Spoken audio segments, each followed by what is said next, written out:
This is a weekly chart of gold, and you can see that where it went up to last week and held is actually the 61.8 retracement of the 2,072, which is the all-time high, and that low we had at 1,676, and that comes in at 1,921. So the 76.4 of that move, Fibonacci of that move, is at 1978, and that lines up with actually last week's high, which came in at 1,973. A break above 1,980 will put a test to that all-time high at 2,072. And if it gets above there, it's blue sky, because that is the all-time high. So you would have to say, while all this uncertainty remains, with all these inflation pressures that are building from the higher commodity prices generally, you'd have to think that gold is a pretty good chance of testing and breaking that all-time high. It's something you want to be long right now. Well, let's finish it off by looking at Brent crude levels. Where are we heading? Is it just one way higher now? Well, it looks that way to me.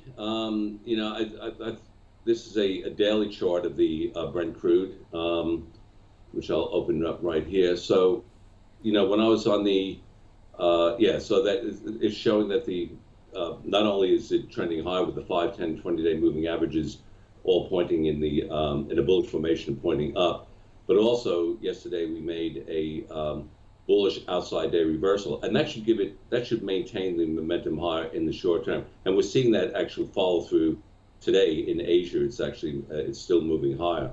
Let's go to the next chart. So this is a monthly chart, not a weekly chart of Brent crude. I mentioned a few weeks ago on the show that 85.50 was a major level, and you can see that line across, which was that high, and it's a bit of a pivot point. We broke above that, and we haven't looked back since. And I said that at the time that the first target would be 115.70. Well, it's broke back. That's still the first target, and then we've got to move. If it gets above that, we can go all the way to that 2012 high at 128.40. So I don't see anything stopping it from testing those levels and getting in that period. If you look back quite a few years now, is it really consolidated for quite a long time around those levels, and I see that happening again. World is very worried about now about a oil shock, something similar to what we saw in the late 70s and early 80s. That would be, if it breaks above that 128.40 level, we could go to the all-time high at 147, about 147.50. So, yeah, we're looking at some pretty high levels there. It's showing no signs of abating for now, and I think that is something that we're going to have to watch very closely.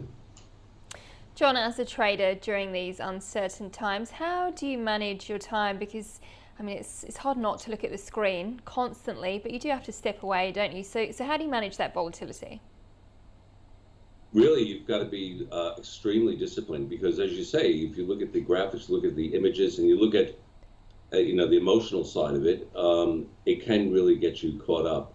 And I look at the short-term technicals, and yes, liquidity isn't as great as it normally is, so there is some slippage, but they give you the clue. And we'll go back to the first thing we looked at, which was the Aussie. Seriously, I would have been, as a trader, my first instinct would be sell the Aussie, and you always do at times of high volatility, high risk aversion, and yet it's turned around and trended higher. So you've got to sort of clear out the noise and just look at the price action and allow the price action to dictate, and stay very disciplined to it. It'd be very tempting to go the other way sometimes, but if you stick to that, take the emotion out of it, there's some good moves to be made. In fact, as I speak to you right now, there's more trends developing now and more trading opportunities now with all this crisis and volatility going on than there was when I last spoke to you a few weeks back, when it was really difficult to find anything. I remember sort of going through it all saying, geez, I can't find a trend anywhere. We're seeing trends now, and the trend's your friend. So these develop during these times, and you just have to have the ability to track it and then stay disciplined. And when they start to end or start to show signs of exhaustion, get out. Well, John, I'll let you get back to the screens. Thanks as always for joining us on The Trade. I hope you have a great afternoon. You too, Cara. Have a great weekend. Well, that does it for this edition of The Trade. Be sure to tune in tomorrow. We'll be back. Thanks for watching.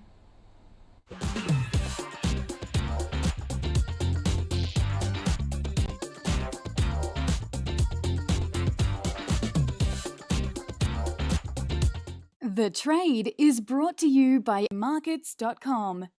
The world of financial markets, your way. Make the switch today.